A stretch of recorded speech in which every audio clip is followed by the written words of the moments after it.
Every year, there are about 28 million calls for emergency medical services made to dispatch centers all over the U.S.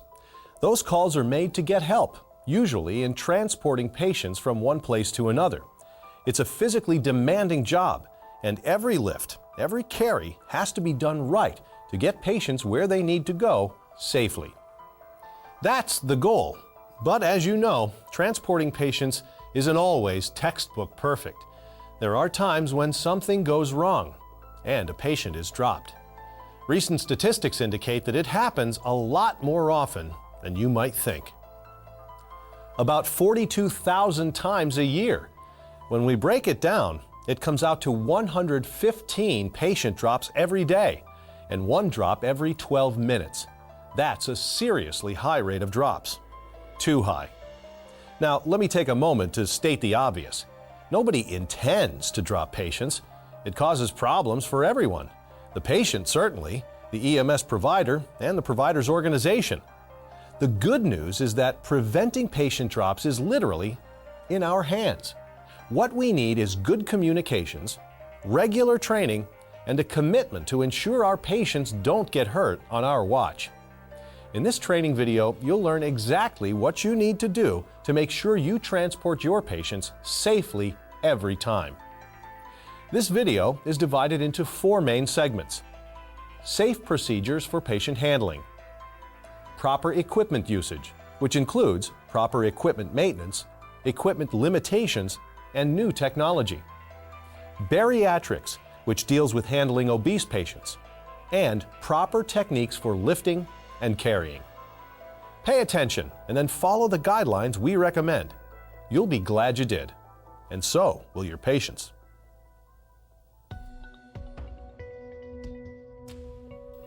Safe patient handling procedures start with you and your partner.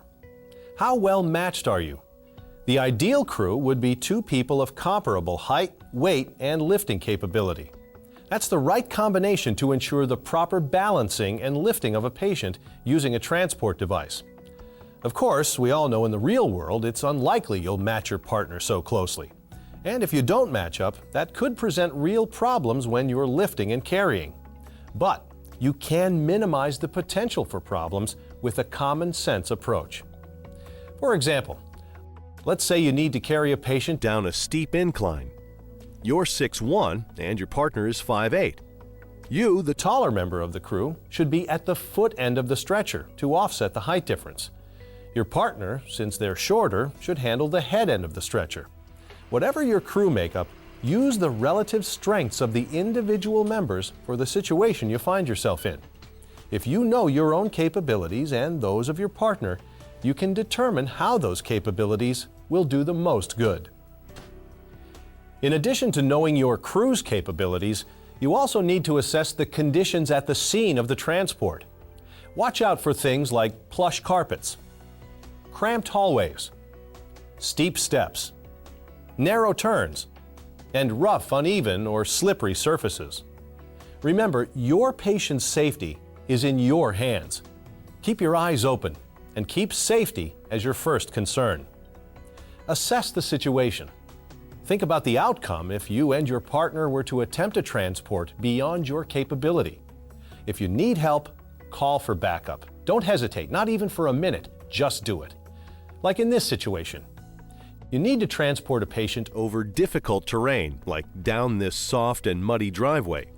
This is a dangerous scenario. Don't attempt it if you've got a small crew.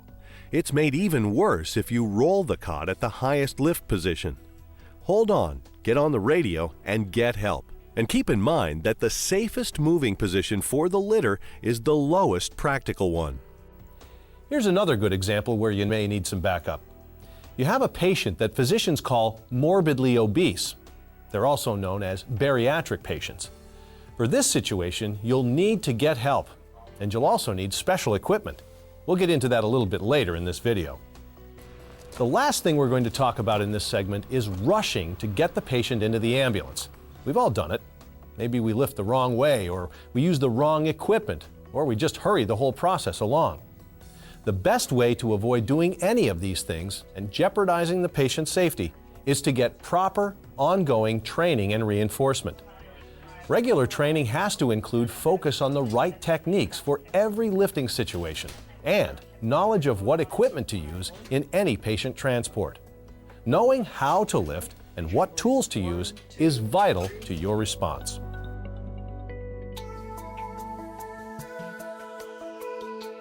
Now this should go without saying, but I'm going to say it anyway. As an EMS provider, you need to know how to use patient handling equipment properly.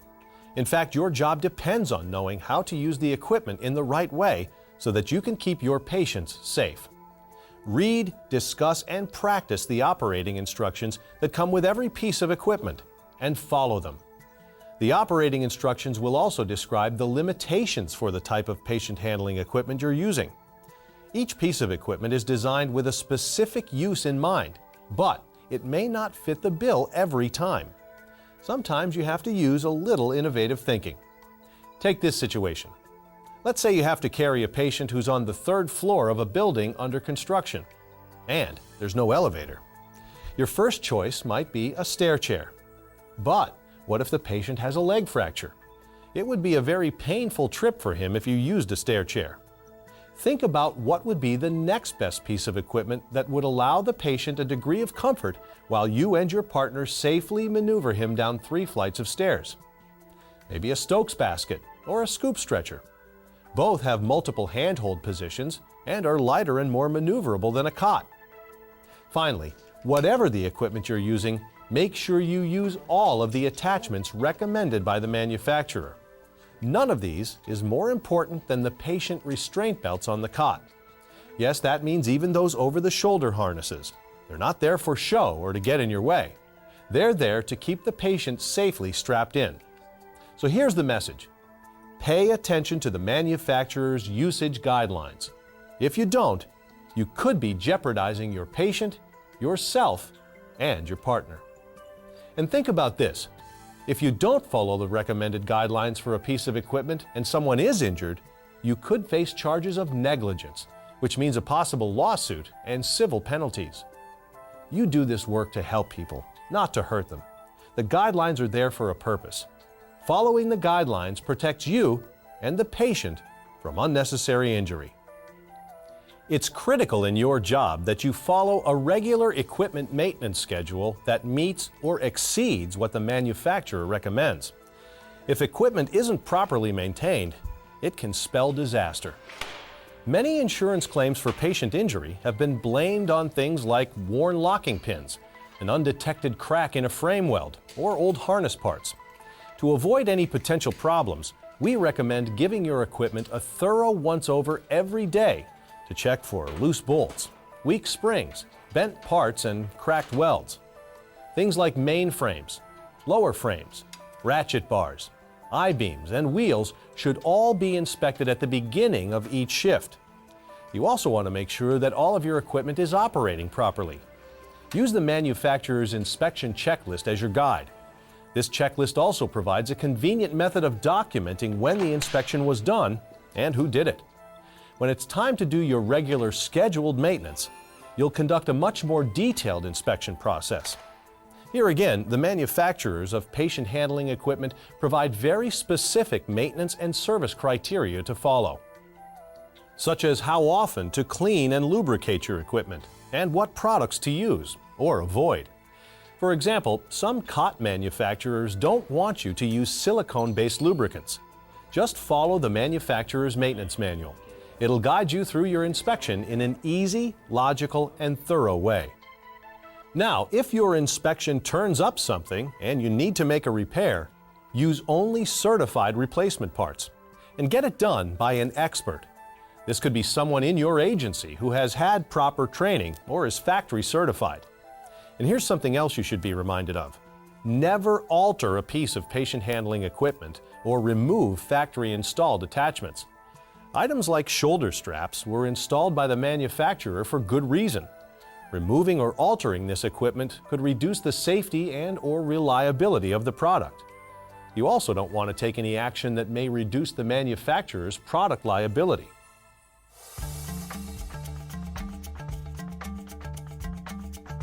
Equipment failures occur not only because a piece of equipment may be worn out or because it's been messed around with, they also occur when we put too much weight on them. Before using any piece of handling equipment, you should be aware of the maximum amount of weight it can safely carry, like a cot or a stair chair. Check the manufacturer's operating manual to find out what the predetermined maximum load should be. And keep in mind that this number includes everything that the equipment will be carrying, not just the patient. For example, things like a monitor, oxygen bottles, jump bag, blankets, or anything else that's placed onto the cot all add to the maximum weight to be carried. It's your responsibility to know the approximate weights of the items that you routinely place onto a cot with a patient, and then determine the maximum weight of the patient that can be carried safely.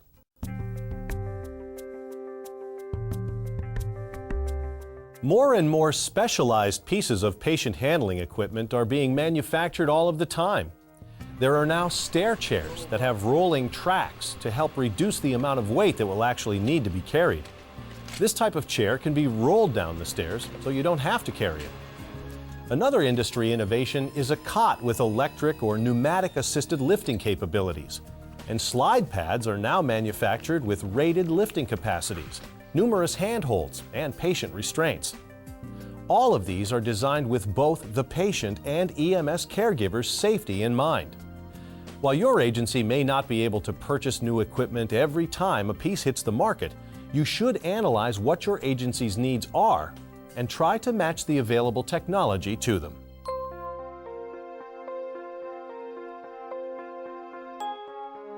Now, I'm going to talk about a very sensitive issue: transporting bariatric or morbidly obese patients.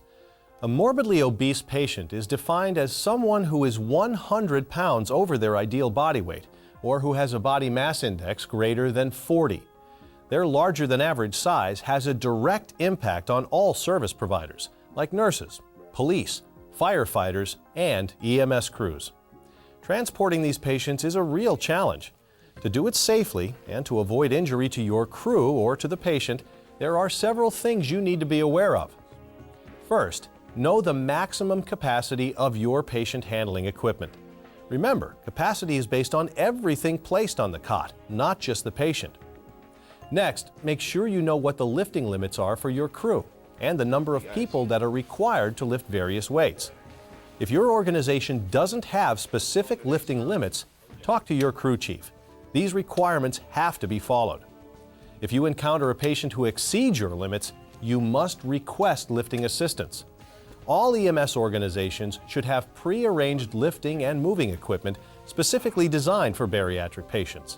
These include portable ramps for sliding patients up and down inclines, down steps, and into and out of the ambulance, and flats, scoop stretchers, Stokes baskets, or other moving equipment rated for heavy patients, and a method for securing these when they're placed into the transport vehicle. In addition to the right equipment, you need to know the resources to call on when transporting the patient is more complicated than lifting and carrying, like a fire department who would have the tools to remove doors and create openings as needed. Finally, you need to know the maximum carrying capacity of the ambulance. Every unit should have a weight limit. If your patient exceeds that, you'll need to have an alternate vehicle available. Transporting these patients is not easy, so you absolutely have to be prepared. You should also be aware that these patients are usually very self-conscious about their size, and they're embarrassed to find themselves needing to be moved. Make them feel at ease when you can.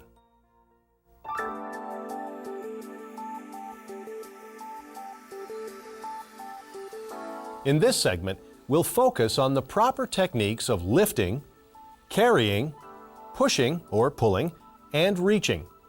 Even if you've heard all this before, stay with it. You could pick up something new. When you know how to lift properly, you can reduce the chances of injury to yourself, your partner, and your patient. You know what they say about lift with your legs, not with your back? Well, that's excellent advice, because bending over to lift can have a serious impact on your spine. So know the basic rules for lifting to maximize balance and strength and reduce that ow factor. Now, there are 5 rules of lifting that we're going to go over here. Number 1, Know the weight you're lifting. Now, this is especially important today since we're lifting more obese patients than we used to. So you have to either ask or estimate the patient's weight. Then you add to that number the weight of the equipment that you're lifting. Now, compare that number to what you know you're capable of lifting. The number 2 rule for lifting, which goes along with number 1, you need to know what your partner can lift. If together the load is too heavy, you have to call for help. It's the smart and the safe thing to do. Rule number 3, start the lift by keeping your back straight and in a locked position. Number 4, don't bend forward. Take a look at this demonstration. In nearly every lifting situation, you need to use your leg, abdominal, and back muscles as you squat to start your lift. Back straight, don't bend forward. Now, if you do bend forward, you're forced to lift your entire body weight along with the weight of your patient and the equipment. Now, that stretches your back muscles. And if you've ever strained a back muscle doing anything, you know it takes a long time to recover. So, follow the lift with your legs rule. Here's number 5. Communicate with your partner while you're lifting. Good communication will help you maneuver better and deal with any difficulties that may come up.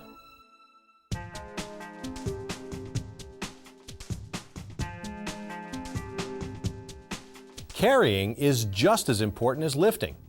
When carrying, problems usually occur when one or both partners lean instead of standing upright. This happens, for example, when you're trying to compensate for an imbalance in the load.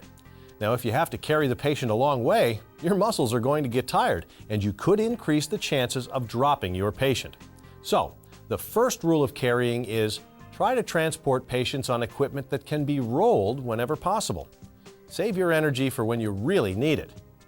The second rule, just like with lifting, know the weight you're carrying. Know how much total weight you're capable of carrying and how much your partner can carry too. You want to make sure the move is safe for everyone.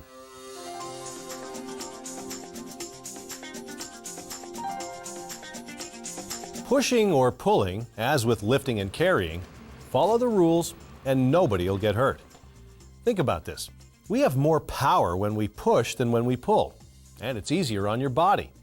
To push or pull properly, always clear the surface in front of you before starting. Keep your back locked and your knees bent. Reaching is related to pushing and pulling because you use the same muscle group. Now, reaching may not sound like something you could strain yourself over, but believe me, you can. It's like this. If you reach more than 15 or 20 inches in front of you, or above your head, or below your waist, you seriously increase the risk of injury. Then, if you add twisting your body while you're reaching for something, you compound the problem, like if you're pulling gear from an overhead compartment or from under a piece of equipment.